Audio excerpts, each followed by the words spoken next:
নতুন সরকারের অধীনে শুরু হলো ত্রয়োদশ জাতীয় সংসদের প্রথম অধিবেশন। প্রথম দিনে নির্বাচিত হলেন আইনসভার নতুন সভাপতি ও উপাধ্যক্ষ। বৃহস্পতিবার বেলা 11টায় পবিত্র কোরআন তিলাওয়াতের মাধ্যমে আনুষ্ঠানিকতা শুরু হয়। প্রথমে সংসদ পরিচালনায় সাময়িক সভাপতির দায়িত্ব পালন করেন ডক্টর খন্দকার মোশাররফ হোসেন।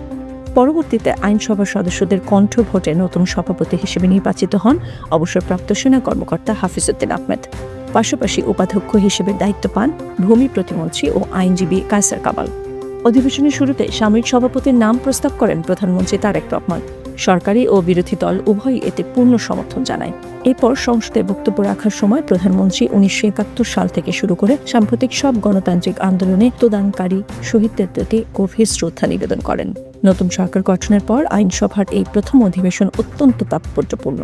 সরকারি ও বিরোধী দলের ঐক্যবদ্ধ সম্মতিতে শীর্ষ পদগুলোর নির্বাচন আগামী দিনে সংসদীয় কার্যক্রমে ইতিবাচক রাজনৈতিক সমঝোতার একটি বড় বার্তা দিচ্ছে। নতুন নেতৃত্বের অধীনে এই আইনসভা জনকল্যাণে ও সাধারণ মানুষের অধিকার আদায়ে কতটা কার্যকর ভূমিকা পালন করে এখন সেদিকেই নজর দেশবাসীর।